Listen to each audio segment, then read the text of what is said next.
pues es un privilegio presentar a este ponente de talla internacional. Su nombre es Peter McLaren, un académico de renombre internacional en el campo de los estudios críticos y profesor emérito de educación urbana en la Universidad de California, Los Ángeles.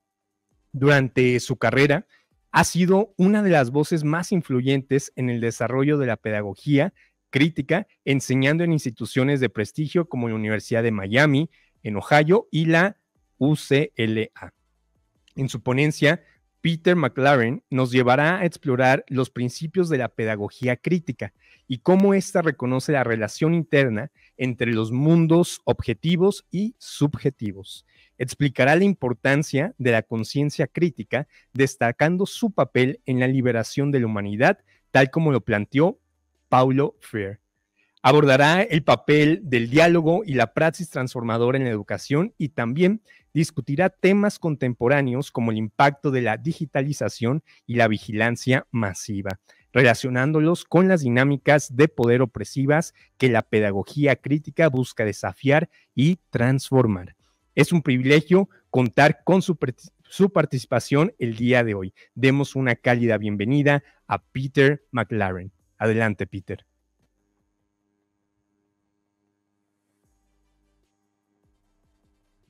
Thank you for your kind invitation for me to spend some time with you this evening or this afternoon or this morning, whatever time it is where you're tuning in from. I'm going to speak for about 20 odd minutes on some of the features of critical pedagogy as I have understood.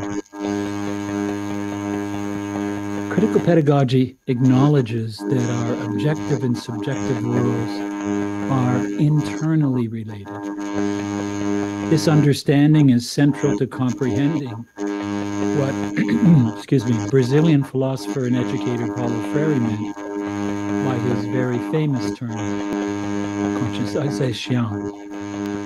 My Portuguese is terrible. The development of critical consciousness for the liberation of humanity. This eventually stipulates the development of a transformative praxis, the interpenetration of theory and practice, which forms a knife edge upon which we balance our precarious lives, which requires that humans, both individually and collectively, act as subjects in the world as opposed to being relegated to objects to be acted upon. Critical pedagogy is a dialectical philosophy and pedagogy that is very different from the rational formal logic of, say, the positivistic sciences. In dialectics, things can only be understood in relation to each other and cannot be analyzed as independently existing pieces. Freire teaches that human consciousness is distinct. Why? Because humans have the capacity to adapt to reality, plus the critical capacity to make choices and transform that reality. Only when we understand the dialectical relationship between consciousness and the world, that there is no separation between these, can we begin to read the word and the world simultaneously and transform the world. We understand that our consciousness comes from dialectical interaction with that world and other humans. So we need to consider our consciousness first and foremost as a social consciousness. We don't think independently from others. All of our ideas are populated by other people's meanings. Praxis occurs when we exercise our agency, or another word for agency could be volition, along with our critical consciousness, in order to move beyond our conditioning process and social determinations in order to change our world. Throughout history, dialogue has helped us to communicate with each other much more critically. It's created solidarity among human beings and helps us collectively interact with the world. It prevents us from simply depositing our ideas into other people's minds, a process that Freire condemned as banking education. In dialogue, we can't treat others as objects. In dialogical learning, we are made and remade as learners and teachers. There is now a range of, well, political dimensions to critical pedagogy. So it's safe to say there isn't really a critical pedagogy. There are critical pedagogies in the plural, right? There's liberal, there's progressive educators identifying as critical pedagogues, radical critical pedagogues, Marxist critical pedagogues, et cetera, who are surprisingly critical of extreme versions of pedagogical narratives that are now populating the social media. My particular approach to critical pedagogy, I call it a critical pedagogy in the service of building a socialist alternative to capitalism. Right? So I would identify my own critical pedagogy predilection as socialist. One of the major evolutionary, by the way, I should point out that I'm not against progressive teachers. I'm not against progressive liberal educators. I think they do make some important changes that are necessary, but they don't go far enough. But I wouldn't condemn them. One of the major evolutionary directions in which critical pedagogy is currently moving, of course, is digitalized learning. As machine learning, as robotics, AI, artificial intelligence, and market capitalization, critical pedagogy conceptualizes information as a form of social power. It's committed to resisting its weaponization, especially at a time of massive population surveillance through digital technologies. I'm writing a little bit more about digital and post-digital fascism, and learning a great deal as I initially did not address issues of technology, but I'm trying to address issues of technology with the help of some younger professors who have a stronger grasp than I do. Jandric, for instance, from Croatia. He's very good in that particular field, very, very good. We wrote a book together a couple of years ago. Many students regard teaching today as entertainment. They don't want to get depressed learning about how difficult, painful, and exploitative the world can be. Many of them sort of retreat into their echo chambers, their digital echo chambers that the social media provides for them. Other students are trapped in the post-truth, fact-free universe of today's social media, where there exists no right or wrong, just temporarily held opinions about these issues.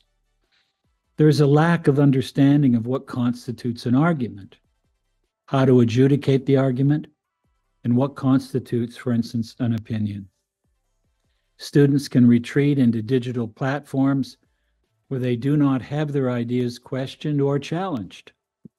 Teachers, too, can fall victim to these same attitudes. Many of them focus on content without giving much thought to how students will respond. Students have sometimes responded in my class, for instance, with the assertion, well, that's your opinion, professor, and I have my opinion. Okay? Well, I respond that I'm not really asking for opinions, I'm asking for arguments. And I think it's really important to make a distinction between asserting an opinion and making a very cogent, convincing, persuasive argument.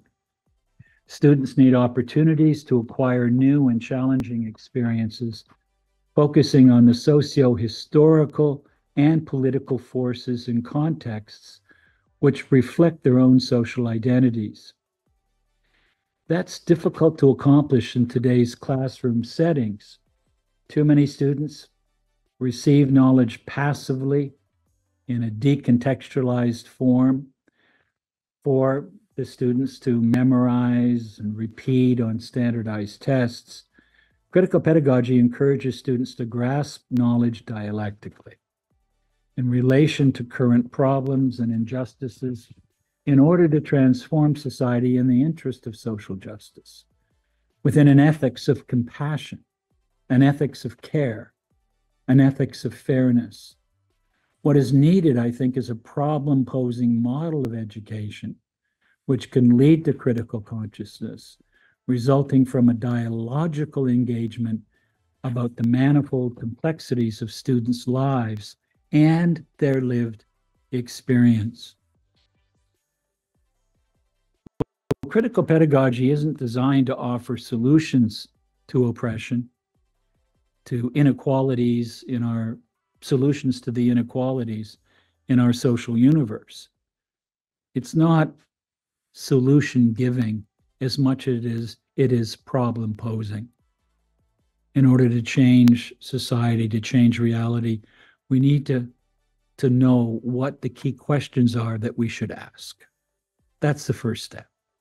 Critical pedagogy is designed to create the conditions for educating creative thinkers who can, both individually and collectively, contribute to the betterment of society and help the most immiserated and vulnerable as a result of having developed a dynamic, what I call protagonistic agency and awareness. Strategies, skills, and problem-solving approaches foster the creation of critical revolutionary intellectuals who understand that the social, the political, and economic realities of life can be challenged and changed. Students develop a political criticality spawned in the life world of dialogical engagement that leads to transformative praxis. In critical pedagogy, students and teachers together control the educational process in order to engage in a larger socio-political struggle, in order to challenge oppressive social conditions, in order to work towards a more just society. And I think what I've tried to add to this conversation is I've tried to add to this conversation the question of spirituality, the question of religion, the question of faith, for instance. Freire was a Catholic and a very devout Catholic who helped create the infrastructure for what is today called liberation theology, which is a pastoral tradition in the church, Catholic Church, that grew out of America Latina, right? So we know figures like Leonardo Boff, of Brazil, Oscar Romero from El Salvador, and many different figures who have in some way contributed to creating liberation theology. And liberation theology, of course, was attacked a great deal by the presidency of Ronald Reagan in the 1980s in the United States. And he conspired to destroy liberation theology. Actually, Pope John Paul II, also having grown up in communist Poland, was very much against liberation theology. because of its grounding in Marxist analysis of class, for instance. But I believe that liberation theology can be a very powerful way of helping to understand and transform society. Because a lot of people that I have met really do have a spiritual life, and they claim that, you know, a lot of these liberation struggles don't address the question of faith and spirituality. So I've tried to start conversations around liberation theology as part of the larger critical pedagogy movement. And of course, one of the key figures in this, of course, is Paulo Freire, but also the great Jesuit theologian José Porfirio Miranda. Amazing theologian that I would highly recommend everybody read. And I certainly use his work a great deal in my work these days. So that critical pedagogy then encourages students to grasp knowledge dialectically in relation to current problems and injustices. It can sensitize students to the suffering of marginalized groups in society and create the conditions for dialogue and debate around issues such as systemic racism, the struggle of the LGBTQ community around the world, economic inequality, racism, the surveillance state, global capitalism, neoliberal capitalism, attacks on democracy and its global implications, disability rights, civil rights, and women's rights. And this is very important today because it's quite clear when we look around the globe, we're seeing the growth of fascist governments, you know, and fascist movements. And there's a powerful fascist movement here in the U.S. Trumpism, right? The Make America Great Again cult, which seems to have taken over at least half of the population, or perhaps not half, but almost half, maybe more than half, here in the United States. And it's definitely a fascist movement. It works in all kinds of ways to capture the attention of Americans, or United Statians, I should say. we're all Americans in in the Americas, so I should use the word United Statians. And this is, you know, this is really troubling, because I have a fear that Trump could very easily, even though he's indicted for all these crimes, he's still very popular. It seems that the more trouble he gets into, the more people support him. So this is quite scary. So I really do believe we're at a very critical existential crisis, political existential crisis in the globe today, with the growing popularity of fascism. And that's why I think when you look at the news, the media, especially the right-wing media in the United States, you're seeing attacks now, major attacks on critical race theory, which is a theory that teaches about the history of slavery in the United States and the history of institutionalized racism. there's tremendous attacks on that theory now, largely by white supremacists. These white supremacists are upset that teachers are addressing the question of racism in their classes. They don't want this. They don't want to feel uncomfortable. They don't want their children, their white children, to feel uncomfortable. And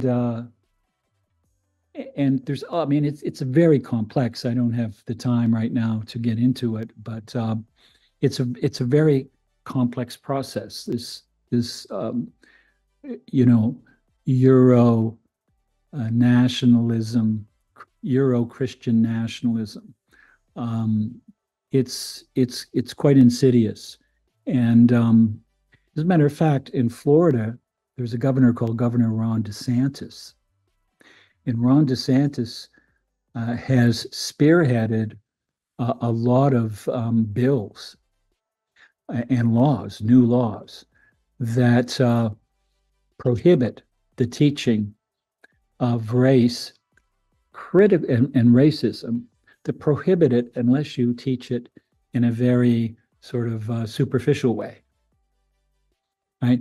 They've even said that slavery, this is the MAGA Republicans have argued that slavery actually taught Africans useful skills. If you can imagine that, I mean, as if somehow slavery was a good thing, when it was a horrendous institution, of murder, lynching, torture, brutality, separation of children from their parents, and separation of families. It was just the most horrid time in U.S. history. And it's egregious that anyone would try to whitewash that institutionalized form of death and claim that it was useful and it was a good thing in many ways, right? So that's what we're facing now. Critical pedagogy now is being attacked on the global, on the national stage here in the United States. People are attacking, and I've been very saddened to see some of these attacks occurring on critical pedagogy that are coming from Canada. The Canadian Conservatives are being influenced by Trump's strategies and tactics and his fascist ideology. There, of course, I saw a video a few weeks ago that was, accusing me of poisoning the minds of students in schools, et cetera, and of course, this is followed by death threats and the usual craziness that is Estados Unidos, las entrances de la bestia, right? In the belly of the beast. Well, anyway, I'm going to sort of wind down now by just making a few more comments about Paulo Freire. Freire came to understand that oppressed learners had internalized profoundly negative images of themselves, images that Freire identified as created and imposed by the oppressor, and felt powerless to make changes in their lives and become active agents in history. Freire created the conditions for learners to examine the limits and possibilities of the situations that emerged from the experiences of the learners, experiences that were often traumatic, they were often life-denying, right? They were necrophilic as opposed to biophilic, for instance.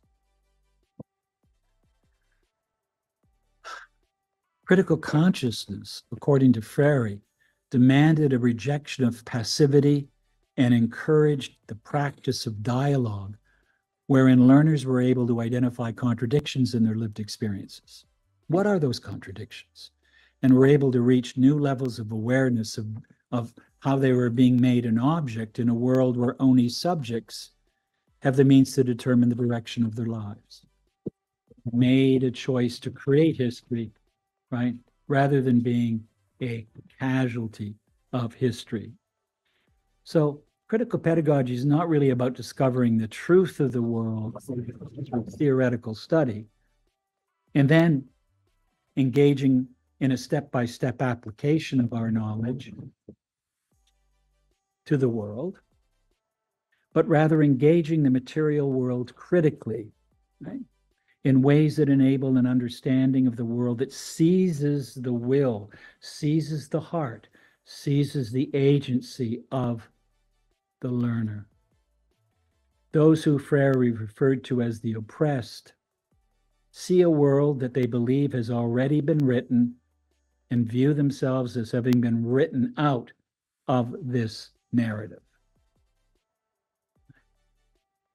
Freirean critical consciousness is a type of protagonistic knowing that occurs by recognizing the world as an arena of struggle and seeking the means to overcome the privileging hierarchies that constitute it, effectively rewriting that world by being in and with the world, reading the world and the word.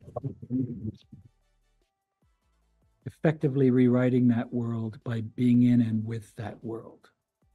That is, moving outside the fatalism that pervades the technocratic logic of capitalist modernity, right? Which traps so many of the oppressed as victims of history. So critical pedagogy then can be seen as becoming critically conscious, as a path to humanization, to our ontological vocation of becoming more fully human, as Freire put it. It's a path that creates the conditions of possibility of becoming agents capable of making history rather than remaining bearers of history's inevitability. This is what forms the basis of reading of the word and the world. A reading that is co-intentional, where the students become, the student is the educator and the educator is the student. Protagonistic and dialogical understanding. Freire comprehends that protagonistic or revolutionary agents are not born. They are dialectically produced by circumstances.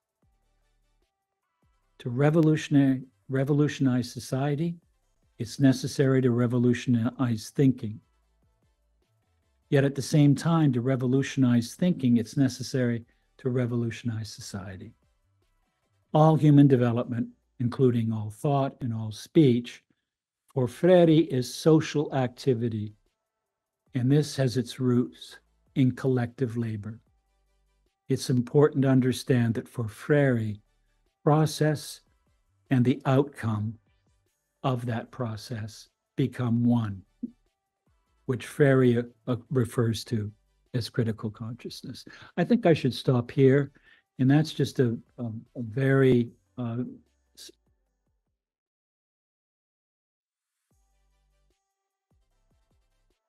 una ponencia profunda y transformadora sobre la pedagogía crítica de la mano de Peter McLaren.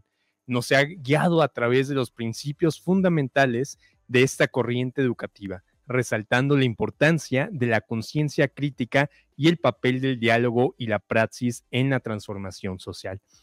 Recrea Academy te agradece sinceramente, Peter McLaren, por tu invaluable participación y tu compromiso con la transformación educativa.